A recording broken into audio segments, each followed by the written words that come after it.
Hey guys, இன்னைக்கு நம்ம ராகுலுக்கு வந்து ஒரு சர்ப்ரைஸ் கொடுக்கலாம். ஸோ இது வரைக்கும் நான் கேக் வந்து பேக் பண்ணதே இல்லை. ஆனால் இந்த கேக் வந்து ரொம்ப ஈஸியான ரெசிபி. நாலு இல்லை 5 பொருட்கள் இருந்தாலே வந்து இந்த கேக் செஞ்சிடலாம். ஸோ ஃபர்ஸ்ட் வந்து மைதா, அதுக்கப்புறம் சுகர், அப்புறம் பட்டர், அப்புறம் 2 eggs, கடைசியாக வந்து கொஞ்சோண்டு வந்து பேக்கிங் பவுடர், அவ்வளோதான். ஸோ ஃபர்ஸ்ட் நான் வந்து மெஷர்மெண்ட் சொல்லிடுறேன். ஸோ நான் இந்த கிளாஸில் தான் வந்து ஒரு கிளாஸ் வந்து மைதா, அதே அளவுக்கு வந்து சுகர் எடுத்திருக்கேன். அதுக்கப்புறம் பட்டர் வந்து 100 grams. முன்னாடியே சொன்ன மாதிரி வந்து 2 egg, அவ்வளோதான். ஓகேவா? ஸோ பேக்கிங் பவுடர் வந்து ரொம்ப கொஞ்சமாக போட்டால் வந்து போதும். ஃபர்ஸ்ட் ஸ்டெப் என்னன்னா, இந்த பட்டரையும் சுகரையும் வந்து ஆட் பண்ணணும். ஸோ நான் வந்து சுகரை ரொம்ப பொடி பண்ணி எடுத்துக்கிட்டேன். இல்லை உங்களுக்கு வந்து டைரெக்டாக அதிலே போட்டு மிக்ஸ் பண்ணணும்னாலும் ஓகே தான். ஃபர்ஸ்ட் டைம் ட்ரை பண்ணுறதுனால எப்படி வரும்னு தெரியல. ராகுல் ரொம்ப சமத்துவாங்க. நான் வந்து என்ன செஞ்சு கொடுத்தாலும் வந்து மூஞ்சி சொல்லிக்காம சாப்பிட்ருவான். சப்போஸ் நீங்கள் பட்டரை வந்து ஃப்ரிட்ஜில் வச்சுருந்தீங்கன்னா செய்கிறதுக்கு முன்னாடி அது ரூம் டெம்பரேச்சரில் வச்சு கொஞ்சம் மெல்ட் ஆகுற மாதிரி எடுத்துக்கோங்க. அப்போ தான் உங்களுக்கு வந்து அது கலக்கிறதுக்கு ஈஸியாக இருக்கும். ஸோ நம்ம கலக்க போகிறோம். கொஞ்சம் கஷ்டமா தான் இருக்கு கலக்கிறதுக்கு.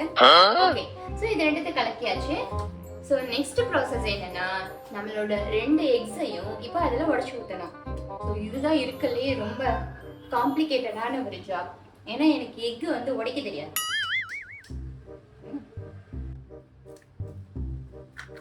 அன்னைக்கு நான் இவர் முகத்துல ஒரு தேஜஸ பார்த்தேன்.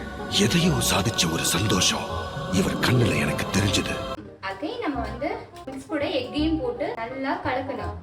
ஸோ இந்த கன்சிஸ்டன்சி தான் வந்து ரொம்ப முக்கியம். ஸோ இதை நீங்க மிக்ஸ் பண்ணிட்டே இருக்கும்போது கடாயை வந்து ப்ரீ ஹீட் பண்ணிடலாம். சப்போஸ் உங்ககிட்ட ஏர் ஃப்ரையரோ இல்ல வந்து அவன் இருந்தா கூட நீங்க அதை யூஸ் பண்ணிக்கலாம். என்கிட்ட அது இல்லாதனால ஸோ நான் வந்து இந்த கடாய் யூஸ் பண்ண போறேன். ஓகேவா? ஒரு 10 minutes ஆகுது அதை வந்து ப்ரீ ஹீட் ஆக்கணும். அதுல வைக்கிறதுக்கு எந்த ஸ்டாண்டும் இல்லைனாலும் பரவாயில்ல, இந்த ஸ்டவ்வோட இந்த ஸ்டாண்ட் இருக்குல்ல, இது யூஸ் பண்ணிக்கோங்க. அது நல்லா ப்ரீ ஹீட் ஆகட்டும். அதை வந்து ஒரு லிட் போட்டு மூடி வச்சுருங்க. ஸோ மீன்வேல் நம்ம இந்த மிக்ஸை வந்து ரெடி பண்ணிடலாம். ஸோ இப்போ வந்து நம்ம எக்கு, அதுக்கப்புறம் கொஞ்சம் பட்டர், சுகர் போட்டு அந்த மிக்ஸ் வந்து ரெடி பண்ணியாச்சு. ஸோ அடுத்து என்னன்னா, நான் இந்த பவுலில் மைதா மாவு, அதுக்கப்புறம் வந்து அந்த பேக்கிங் பவுடரும் ரெண்டுத்தையும் சலிச்சு வச்சுருக்கேன். ஸோ இதை வந்து ஒரு ஸ்பூனை ஆட் பண்ணி அந்த மிக்ஸ்குள்ளே வந்து கலக்கிடலாம். ஸோ நல்லா மிக்ஸ் பண்ணணும். ஓகே, அந்த மிக்ஸ் வந்து ரெடி. ஸோ இப்போ வந்து இந்த கண்டெய்னரை நம்ம டஸ்டிங் பண்ணணும். கொஞ்சம் பட்டர் எடுத்து அதில் வந்து நல்லா ஸ்ப்ரெட் பண்ணிக்கோங்க. ஸோ பட்டர் போட்டுட்டு அதில் கொஞ்சம் கோதுமை மாவை வச்சு டஸ்டிங் பண்ணிக்கோங்க. ஸோ ஒட்டாமல் இருக்கிறதுக்காக நம்ம இந்த கண்டெய்னரை வந்து டஸ்டிங் பண்ணியாச்சு. இப்போ நம்ம செஞ்சு வச்சிருக்கிற இந்த மிக்ஸை வந்து இந்த கண்டெய்னரில் ட்ரான்ஸ்ஃபர் பண்ணிடலாம். ஓகே, ஸோ தெரியுதான்னு தெரியல.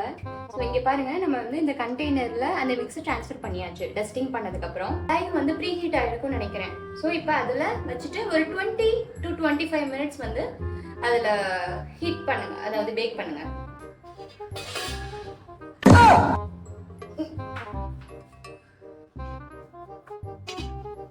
ஃபினிஷ். 20 minutes ஆயிடுச்சு.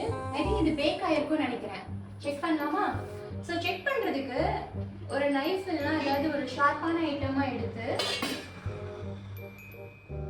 விட்டு பார்த்தீங்கன்னா ஸோ இது பேக் ஆயிடுச்சு. ஆஃப் பண்ணிடலாம். ராகுல் வந்தானே, இதை கொடுத்து டெஸ்ட் பண்ணுவோம். ஸோ கேக் சூப்பராக ரெடி ஆயிடுச்சு. அந்த ஹார்ட் மட்டும் கொஞ்சம் கோணலாக இருக்கு. ராகுல் மட்டும்